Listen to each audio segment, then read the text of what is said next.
Orang yang pro Megawati itu begitu mendewakan Soekarno, seakan-akan Indonesia itu dimulai dari Bung Karno, sampai ada HAM Soekarnoisme.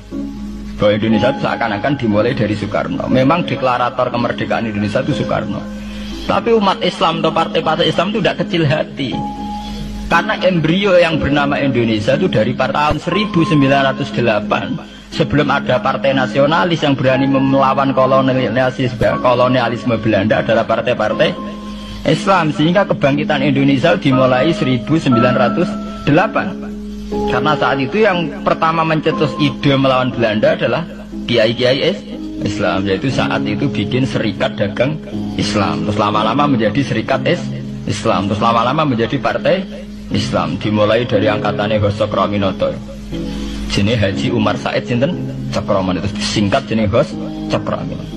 Jadi tidak bisa Indonesia itu meninggalkan partai Islam, karena dulu pertama pendiri era kepartaian niku malah partai-partai apa? Islam yang lahir di Solo, di Jogja. Bahkan sebelum ada negara yang bernama Indonesia, itu ada negara yang bernama Demak Bintoro, ada Demak Ngayogja napa Karto. Itu semua negeri napa Islam. Ya paham. Sehingga secara kesejarahan kita tidak kalah sama tuanya Soekarnoisme atau partai PN. Dan sampai kan kita ini kan kayak dinabubukkan seakan-akan Indonesia itu dimulai dari Soekarno. Sehingga nak wani Pak Karno itu koyo-koyo itu kita anti Indonesia. Ya kita tidak mungkin nggak menghormati Soekarno, beliau sebagai pahlawan besar kita hormati. Ya, tapi ya kebesaran Pak Karno demi bangsa Indonesia jangan kemudian direduksi, disederhanakan hanya melewati partai. Ya itu kan namanya pekerditan. Tentu Pak Karno bikin negara ini ya untuk semua bangsa, bukan untuk PDIP saja, bukan untuk partai-partai marhainisme saja, juga bukan untuk partai-partai yang berfaham Soekarnoisme saja. Ya sama, tapi kita juga adil sebagai kiai juga adil. Hos Cokroaminoto bikin partai Islam adalah untuk mengusir Belanda dari bumi Indonesia, yang nantinya juga untuk kepentingan semua bangsa Indonesia, tidak hanya yang Islam saja. Ya kita adil, sama-sama adil. Saat nasionalisme ya tidak mengurangi keagamaan, saat keagamaan tidak mengurangi nasionalisme. Tapi itu tadi kemudian ini dikerdilkan secara politik. Di sawangannya nak wis duwete Pak Hasim mbek Mega nasionalis religius iki sudah ditren. Angger duet senengane pasangan nasionalis sampai religius. Apa nak nasionalis terus wajib sholat? Apa nak religius terus gak wajib nasional? Sebetulnya itu kan sih. Apa kan nak wong Indonesia terus wajib sholat hanya karena atas nama nasionalis? Apa nak wis kiai terus wajib bayar pajak? Itu kan pengkerdilan, proses pembohongan ya. Pembohongan secara publik. Kowe dibodhokno, sedurunge bodoh kan itu kan repot. Namanya sedurunge bodoh dibodhokno nggih napa? Nurut. Makanya kalau seneng ya, kayak kemarin Hari Kebangkitan Nasional itu seneng kalau diungkap terus di TV bahwa kebangkitan Indonesia dimulai dari 1908. Pentingnya bahwa orang-orang yang sok Soekarnoisme biar tidak mereduksi Pak Karno hanya milik mereka sendiri, karena bangsa ini berdiri semenjak 1908.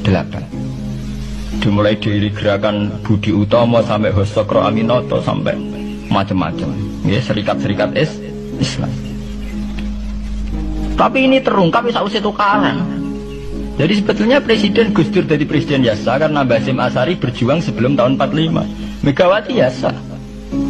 Ya karena beliau berjuang lewat bapaknya, ya sama semuanya sah. Pak SBY juga sah, karena keluarga militer. Apa mana dia mantune Sarwaedi sing ra roh sapa? Perjuangannya mertuane. Gak iso adol bapak ya adol mertuane. Pokoknya sing dikena didol pokoknya. Tapi artinya sama, kita secara sejarah itu sama. Kita sebagai santri juga tidak kalah sejarah. Karena berdirinya nasional dan lewat para kiai itu takono sejarawan manapun. Kayak profesor siapa di UI, siapa saja profesor-profesor sejarah bilang bahwa awal kebangkitan Indonesia itu dari partai-partai Islam. Bahkan versi orang nasionalis sekalipun itu bilang, karena Islam adalah satu agama yang paling sensitif terhadap penjajahan. Karena Islam melahirkan satu paham jihad, bahwa ketika ada kolonial Belanda, wong Islam terinspirasi harus jihad. Sehingga lahir partai-partai Islam. Dulu yang dilawan itu perdagangan. Ini kalau cerita sejarah, santri-santri sadar. Jadi santri salaf dengan model sekarang sing raro duit, raro dagang itu sebetulnya mengkhianati pendiri santri. Lho boten niku lho fair. Sing gak seneng dagang, gak seneng mergawe itu mengkhianati pendiri pesantren. Sampai lihat sejarah tahun 1908 itu namanya tidak SI, tidak Serikat Islam, tapi Serikat Dagang Islam.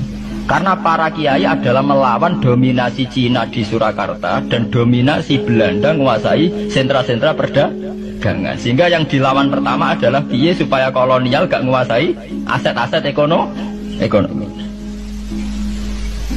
Sama takono sejarah cek versi kiai, cek versi buku, asal gak versi klenek. Itu pertama yang dilawan para ulama adalah penguasaan aset ekonomi oleh Cina dan Belanda, sehingga mereka bikin serikat.